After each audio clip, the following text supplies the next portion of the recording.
அழகு தரும் மூலிகைகள், ஆரோக்கியம் தரும் மருத்துவர்கள். டாக்டர் ஸ்ரீவர்மாஸ். ஹாலிடேஸ்னாலே அது நம்ம ஜிடி ஹாலிடேஸ் தான். South India's number 1 travel brand. Aachi கொழுக்கட்டை மாவு வந்தாச்சு. ஆச்சி கொழுக்கட்டை மாவிற்கு கொழுக்கட்டை அச்சை கேட்டு வாங்குங்கள்.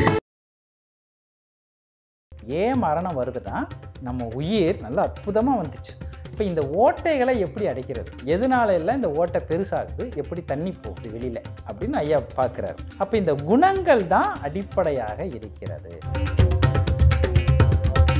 ஒருத்தர் அன்பர் என்ன பண்ணுறாரு, ஐயாவை பார்த்துட்டு கொஞ்சம் காசு கொடுக்குறாரு ஐயா கிட்ட. ஐயா அதுக்கு பதில் சொல்கிறாரு, இந்த நாய்க்கு காசு எதுக்குங்கிறாரு. எப்படி பண்ண ஆணவம் ஒருத்தங்கிட்ட இருந்ததுன்னா அவனுக்கு யாரும் சாபம் கொடுக்கணுங்கிற அவசியமே கிடையாது. அவன் அவனாவே சாபத்தை தேடிக்கிறான்னு அர்த்தம். எப்போவுமே கோபமாக பெரும்பாலும் இருக்கக்கூடிய நபருக்கு இருதயம் சம்பந்தப்பட்ட நோய் கண்டிப்பாக அதிகமாக வரும். காம சிந்தனை அதிகமாக இருப்பவருக்கு நரம்பு தளர்ச்சி சம்பந்தப்பட்ட நோய்கள் அதிகமாக வரும். ஒரு சில நண்பர்கள் நமக்கு சொன்னதுதான். அதாவது தேகம் எதனால நஷ்டம் அடைஞ்சிட்டு வருதுன்னு ஐயா பட்டியல் போடுவார். உணவுனாலும் நஷ்டம் அடையுது, காமத்தினால் உடல்களால் நஷ்டம் அடையுது அப்படின்னு சொல்லிட்டு வரும்போது எல்லாமே கூட நின்றுடுது. ஆனால் ஒரு குழந்தை பிறந்ததுலேருந்து சாகிற வரைக்கும் எது தொடருதுன்னா, ஐபிசி பக்தி நேயர்களுக்கு இனிமையான வணக்கம். இன்று நாம் சன்மார்க்க சொற்பொழிவாளர் காஞ்சிபுரத்திலிருந்து செந்தில் ஐயா அவர்களை சந்திக்க இருக்கிறோம். சன்மார்க்கம் தொடர்பில் நிறைய கேள்விகளுக்கு அவரிடமிருந்து பதில் தெரிந்து கொள்ள இருக்கிறோம். ஐயா வணக்கம். வணக்கம். மனிதர்களாக பிறந்த அத்தனை பேருக்கும் உடம்பு மனசு ரெண்டுமே காலப்போக்கில் தளர்வடைஞ்சிட்டே போகிறத நம்ம பார்க்குறோம், உணர்ந்துக்கிட்டே கூட நம்ம இருக்கிறோம். ஆனால் வள்ளலாருக்கு இந்த விஷயம் நடக்கவே இல்லை. அவருக்கு எதுவுமே தளர்வு அடைஞ்ச மாதிரி தெரியல. அவர் மாப்பிள்ளை சுவாமிகள்னு கூட அவரை பற்றி சொல்லியிருக்காங்கன்னு அப்படி ஒரு இளமையாகவே இருந்திருக்காரு. இதுக்கான காரணம் என்னங்க ஐயா? பெருமானரை மாப்பிள்ளை சாமின்னு சொன்னது நான் தான் சொன்னது, உங்கள் ஐபிசி பக்தியில் தான். அது வரைக்கும் அந்த பேர் ஒரு சில சன்மார்க்க அன்பர்களுக்கு தான் தெரியும், விரல் விட்டு எண்ணக்கூடியவர்களுக்கு. ஏன்னா ஐயாவுடைய தேகங்கிறது அவ்வளவு தேஜஸான தேகம். நீங்கள் பின்னால் பார்த்துட்டு இருக்கிறீங்க இல்லையா, இப்படி தான் ஐயா இருப்பார். ஐயா என்ன சொல்கிறாருன்னா, இந்த நம்ம மனித உடம்பை பற்றி முழுமையாக ஆய்வு செய்கிறார். ஏன்னா நம்ம உடம்புக்குள்ளே 9 துவாரங்கள் ஓட்டை இருக்குது. இந்த 9 ஓட்டை வழியாக தான் அற்புதமான இந்த உயிர்ங்கிறது ஒழுகிக்கிட்டே போகுது. ஏன் மரணம் வருதுன்னா நம்ம உயிர் நல்லா அற்புதமாக வந்துச்சு, இந்த ஓட்டை வழியாக கொஞ்சம் கொஞ்சமாக ஒழுகிட்டே போகுது. இப்போ இந்த ஓட்டைகளை எப்படி அடைக்கிறது, எதனால எல்லாம் இந்த ஓட்டை பெருசாகுது, எப்படி தண்ணி போகுது வெளியில் அப்படின்னு ஐயா பார்க்குறாரு. அப்போ இந்த குணங்கள் தான் அடிப்படையாக இருக்கிறது. இந்த குணங்களை சரி செய்யாமல் உடம்பை மாற்ற முடியாது. அப்போ என்ன குணங்கள் எல்லாம் இந்த நஷ்டம் அடைய செய்யுது? ஏன்னா இப்போ நமக்கு தளர்வடைகிறோம்னு வச்சுக்கோங்களேன். ஒரு ஆராய்ச்சியே சொல்லுது, நாம் சாப்பிடக்கூடிய உணவினால் எந்த அளவிற்கு நோய் வருகிறதோ அதே போல் நம்முடைய எண்ணங்களினாலும் நோய் வருகிறதுங்கிறாங்க. எப்போவுமே கோபமாக பெரும்பாலும் இருக்கக்கூடிய நபருக்கு இருதயம் சம்பந்தப்பட்ட நோய் கண்டிப்பாக அதிகமாக வரும். காம சிந்தனை அதிகமாக இருப்பவருக்கு நரம்பு தளர்ச்சி சம்பந்தப்பட்ட நோய்கள் அதிகமாக வரும். ஒரு சில நண்பர்கள் நமக்கு சொன்னது தான்.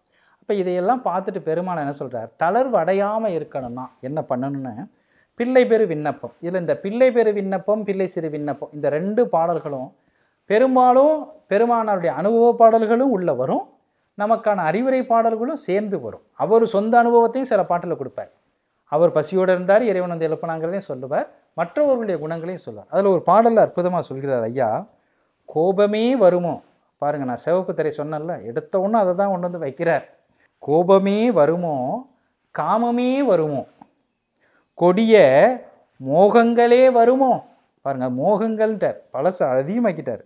சாபமே அணைய தடை மதம் வருமோ, தாமத பாவி வந்திடுமோ, பாவமே புரியும் லோபமே வருமோ, பயனில் மாச்சரியம் வந்திடுமோ, தாப ஆங்காரமே உருமோ, என்றைய நான் தளர்ந்ததும் அறிவாய். என் ஐயா, நான் தளர்ந்ததும் நீ அறிவாய் அப்படிங்கிறார். அதாவது இப்படியெல்லாம் வந்தால் நம்ம தளர்வடைஞ்சிடுவோம். அது ஐயா என்ன பண்ணுறார், வழக்கம் போல் அவர் மேலேயே தூக்கி போட்டுப்பார். அவர் பாவம் சின்னம்மையார் என்ன பெத்த பிள்ளை பெத்திச்சோ, யார் என்ன குற்றம் பண்ணாலும் நான் தான் பண்ணேன்னு படம். ஏன்னா ஐயாவுடைய பாடம் சொல்கிறார், நாயினும் இழிந்தேன் ஈயினும் இழிந்தேன் நாயினும் கடையேன்னு ஐயா பாடுவார். இன்னொரு இடத்துல சொல்கிறார் ஐயா, என்ன சொல்கிறாருன்னா, மலத்தில் புழுத்த புழுவினும் கடையேங்கிறார். எங்கேயாவது அடுக்குமா? ஐயாவை போயிட்டு மலத்திலும் புழுத்த புழுவினும் கடையன்கிறார். என்ன அர்த்தம்னா, அப்படிப்பட்ட கீழான எண்ணங்கள் இருக்கவனு கூட இறைவன் அருள் செய்வான் பார். ஏன்னா அடுத்த பாட்டில் சொல்லுவார், அடுத்த வரையில் என்ன சொல்லுவார்னா, எனக்கு நீ அருள் கொடுத்தியேன் பார். இந்த நிலையில் இருக்கவனுக்கு அருள் கிடைக்குமா? அவனுக்கும் அருள் கிடைக்கும். எப்படின்னா அவன் குணங்களை மாற்றிக்கொண்டார் அப்படின்னு ஐயா சொல்கிறார். அப்போ இந்த பாட்டில் என்ன சொல்கிறான்னா, கோபமே வருமோ, தளர்வடையக்கூடாதுன்னா கோபம் வரக்கூடாது. காமமே வருமோ, காம எண்ணங்கள் வருமா, காமமே வருமோ. அதுக்கடுத்து சொல்கிறார், கொடிய மோகங்களே வருமோ. மோகங்கள் என்னமோ மேகங்கள் மாதிரி சொல்கிறார். மோகங்கிறது நம்முடைய ஆசைகள் தான். சரிங்களா? இந்த காமம் அப்படின்னு வரும்போது ஐயா என்ன சொல்கிறாருன்னா, இதை நீங்கள் உடலுறவு அப்படின்னு எடுத்துக்கிட்டீங்கன்னா 40 வயசுக்கு மேலே கிடையாதுன்னார் ஐயா. 40 வயசுக்கு மேலே வார்த்திகம்ங்கிறார். பருவங்களை பிரிக்கிறார். ஆண் பிள்ளை பருவம் 5 பருவங்களாக பிரிக்கிறார்.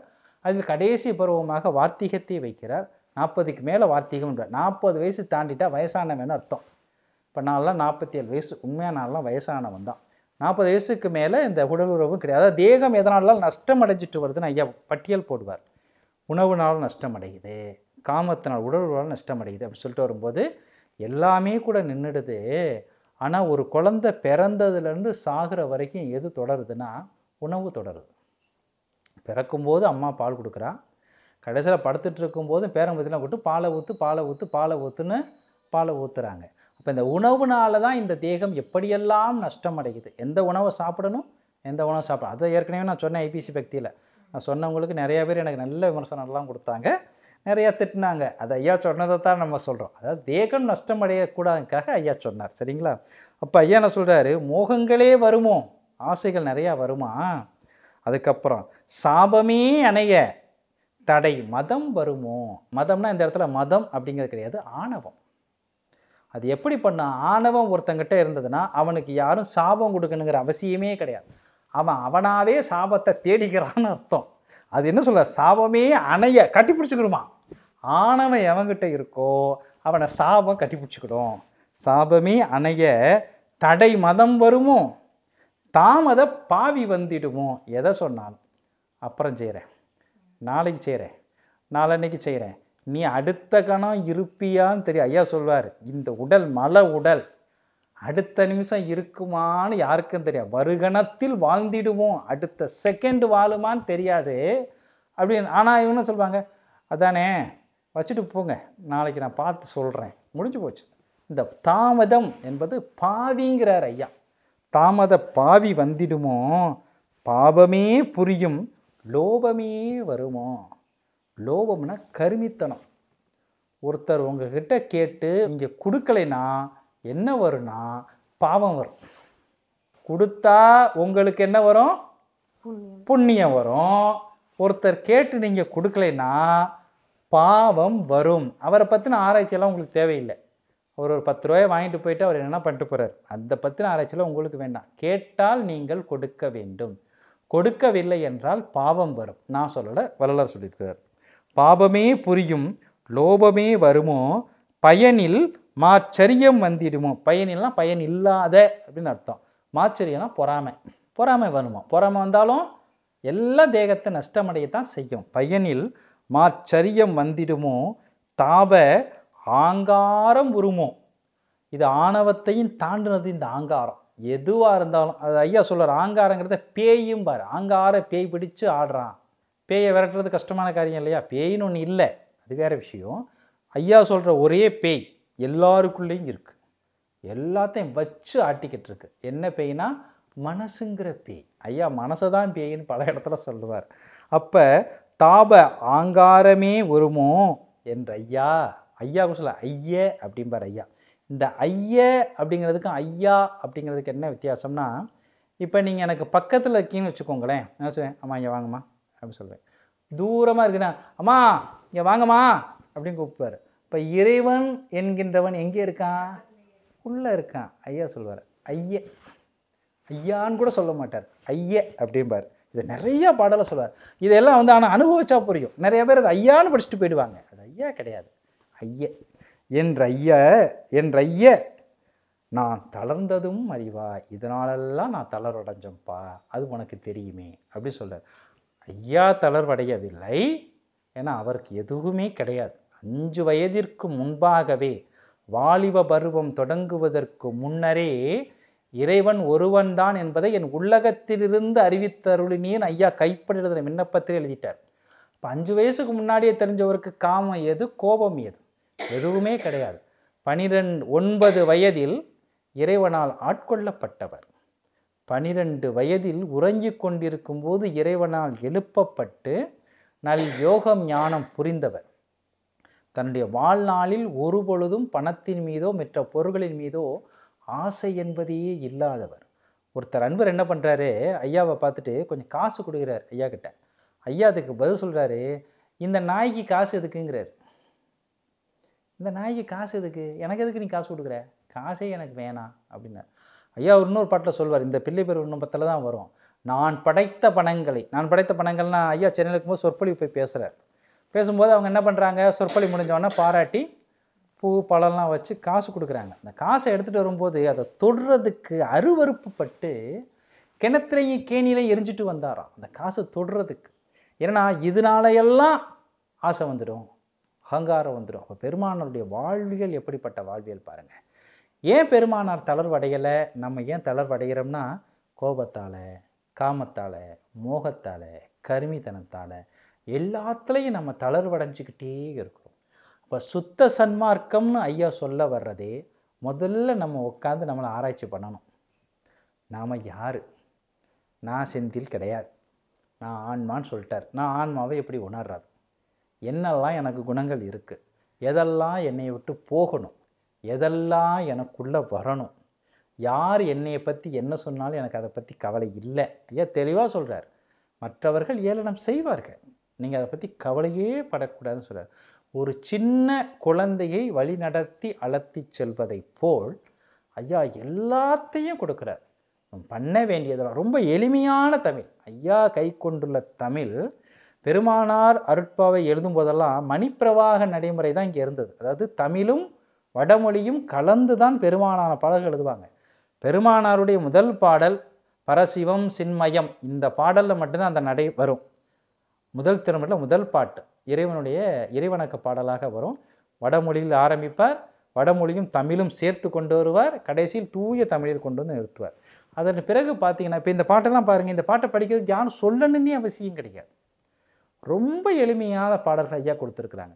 இதில் இறைநிலையை பற்றிய அனுபவங்களை பாடல்களை நாம் படிக்கலைனாலும் நம்முடைய குணங்களை பற்றிய பாடல்களும் நமக்கு இறைவன் அறிவுரையாக கொடுத்தக்கூடிய பாடல்களையும் இதை படித்தோம்னாலே இறைவனுக்கும் நமக்குமான நம்ம எங்கே நின்றுக்கிட்டு இருக்கிறோம், இறைநிலை எப்படிப்பட்டது அப்படிங்கிறது வந்துடும். இது புரியவே புரிதல் வந்தாலே போதும், நம்மக்கிட்ட இருக்கக்கூடிய குணங்கள் எல்லாமே ஒன்று ஒன்றா மாற துவங்கிவிடும்.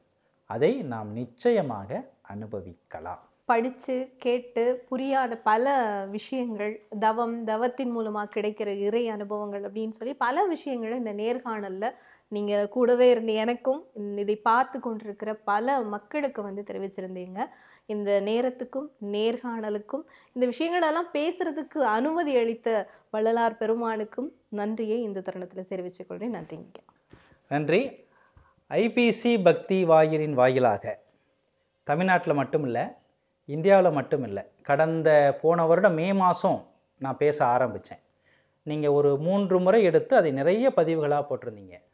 அந்த பதிவுகளை பார்த்து மலேசியா, சிங்கப்பூர், இலங்கை, அமெரிக்கா, கனடாலேருந்து ஒரு அன்பர் வெங்கட்னு சொல்லிட்டு ஒரு அன்பர், இவங்க நிறையா பேர் என்னை தொடர்பு கொண்டு பேசுனாங்க. வள்ளல் பெருமானாருடைய பெருமைகளை அவர்களிடம் கொண்டு போய் சேர்த்ததற்கு ஐபிசி பக்திக்கு என்னுடைய மனமார்ந்த நன்றிகளை தெரிவித்துக் கொள்கிறேன். தொடர்ந்து வள்ளலார் பெருமைகளை பார்த்து கொண்டிருக்கக்கூடிய அன்பர்கள் அருட்பாவை நன்றாக படியுங்கள். அழகு தரும் மூலிகைகள், ஆரோக்கியம் தரும் மருத்துவர்கள். டாக்டர் ஸ்ரீவர்மாஸ். ஹாலிடேஸ்னாலே அது நம்ம ஜிடி ஹாலிடேஸ் தான். South India's number 1 travel brand. Aachi கொழுக்கட்டை மாவு வந்தாச்சு. ஆச்சி கொழுக்கட்டை மாவிற்கு கொழுக்கட்டை அச்சை கேட்டு வாங்குங்கள்.